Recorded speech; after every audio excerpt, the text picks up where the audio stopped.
Bom dia, alunos do 8º ano. Sejam todos bem-vindos. Eu sou Luísa, professora de língua portuguesa. Na aula de hoje, nós vamos trabalhar a atividade complementar, que é a interpretação de texto. Para isso, nós vamos assistir um pequeno vídeo e depois faremos as atividades juntos. A dica número 1. Comecem sempre pelo comando da questão. Como assim? Se você começar a ler o texto para depois ler a questão, você vai ter uma tendência a voltar no texto. Lembra que você tem um tempo destinado aí para a realização dessa prova. Então, se você começa pelo comando da questão, quando você for ler o texto, você já vai começar a lê-lo buscando as respostas para aquela pergunta. Isso facilita e muito a sua vida lá na hora de resolver todas as questões e faz com que você ganhe tempo no final das contas, beleza? Dica número 2, galera. Tentem identificar atrás do enunciado da questão qual é a teoria que está por trás, porque o Enem vai ter uma tendência a deixar uma teoria por trás daquilo. Então ele vai estar falando de gênero, ele vai falar sobre função da linguagem, sobre elementos da comunicação. Tentem identificar qual é a teoria que está por trás e já busque lá na cabecinha, lá na mente, qual é o conteúdo que está associado a isso para que você depois associe mais facilmente ao texto que está sendo trabalhado, para que você consiga buscar a relação entre o gênero, a teoria e o enunciado da questão, beleza? A nossa dica de número 3. Identifica lá entre as opções das suas questões aquelas opções que representam a mesma resposta. Ué, mas pode haver isso? Pode. As bancas podem acabar colocando duas respostas que correspondem à mesma informação. O que significa dizer o quê? Que essas respostas se anulam, visto que não há possibilidade de haver mais de uma resposta para uma questão. Nesse caso, então, se você tem duas respostas que dizem a mesma coisa com outras palavras, obviamente, que seria aí a arte da paráfrase, você já pode eliminá-las porque você teria, se uma delas estivesse certa, vocês já teriam aí uma outra resposta também certa, o que faria com que nós tivéssemos dois gabaritos para uma mesma questão. A nossa dica de número 4, galera. Quando a questão estiver trabalhando o texto não verbal, a imagem, a relação corporal, facial de alguma personagem, alguma propaganda, não pense que aquilo está ali à toa, aquilo tem um motivo. Então sempre associe a ideia do texto verbal com a ideia do texto não verbal. Busque os detalhes, principalmente se for uma personagem. A construção facial, a postura corporal, a maneira com a qual ela gesticula ou abre a boca para poder emitir uma determinada frase. Tudo isso vai determinar muito do que ela realmente está querendo transmitir como intenção comunicativa naquele texto. Então, o diálogo entre o texto não verbal com o texto verbal é extremamente importante.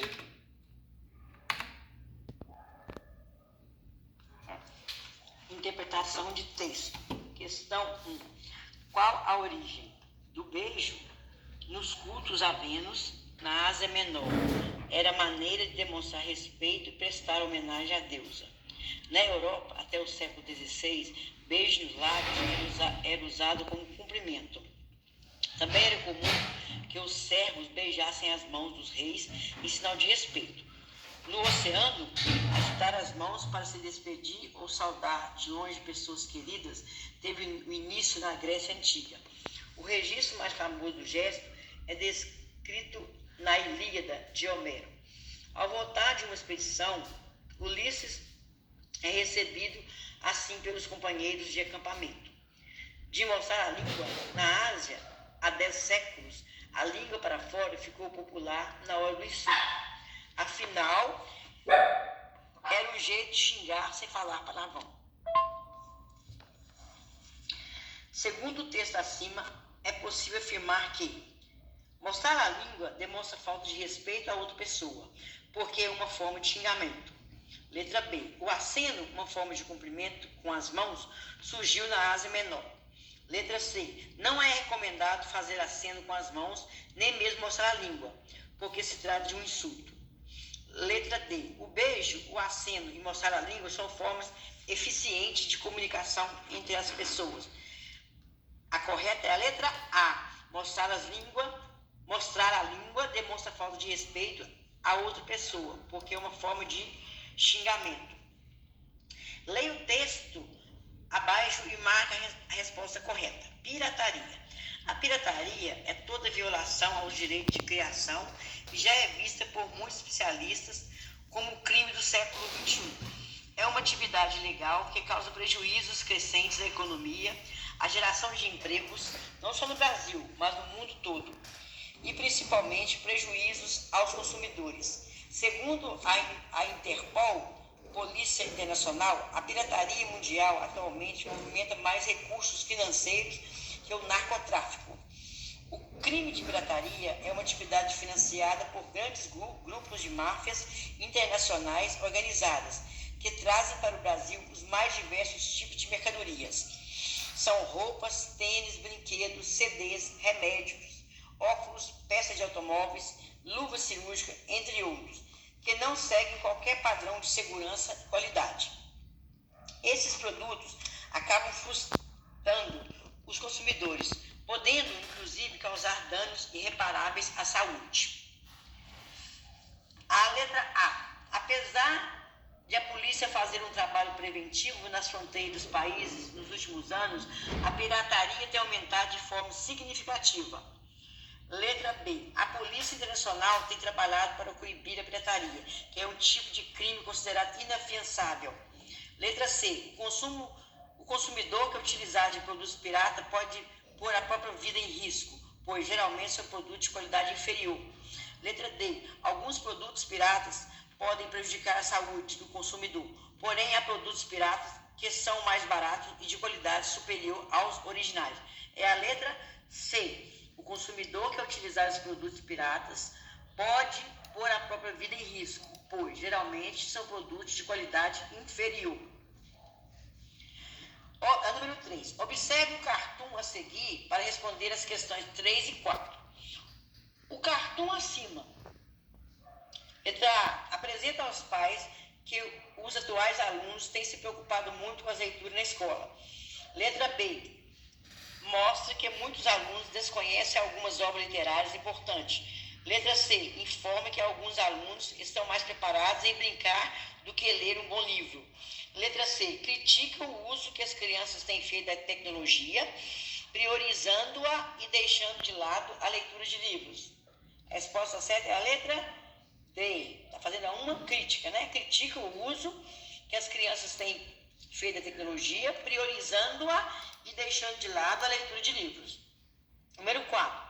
Os personagens do cartoon apresentam diferentes reações diante do livro. Por meio das expressões faciais e corporais dos personagens, é possível afirmar que eles sentem alegria, euforia e curiosidade, medo, receio e curiosidade, ódio, raiva e curiosidade, medo, alegria e euforia. É medo, receio e curiosidade. A número 5. Leia o poema a seguir, Amor é fogo que arde sem se ver, de Luís Vaz de Camões, para responder a questão número 5. Quem foi Luís Vaz de Camões? Luís Vaz de Camões é um poeta nascido em Portugal, de uma família nobre. Vamos lá. Amor é fogo que arde sem se ver. É ferida que dói e não se sente. É um contentamento descontente. É dor que desatina sem doer. É um não querer mais que bem querer. É solitário andar por entre a gente. É nunca contentar-se de contente. É cuidar que se ganha em se perder. É querer estar preso por vontade. É servir a quem vence, o vencedor. É ter com quem nos mata lealdade. Mas como causar pode ser o favor? Nos corações humanos, amizade, se tão contrário a si, é o mesmo amor? É possível afirmar que, letra A, apesar de o poema falar de amor, o eu lírico pretende falar sobre as amizades. Letra B, na primeira estrofe, o eu lírico define o amor, evidenciando que o amor é um querer bem. Letra C, nas 3 primeiras estrofes, o eu lírico tenta definir o amor, evidenciando que o amor é um sentimento contraditório. Letra que o amor é um sentimento alegre, perfeito e nunca confuso. É a letra C. Nas 3 primeiras estrofes, o eu lírico tenta definir o amor, evidenciando que o amor é um sentimento contraditório. Uma boa semana a todos.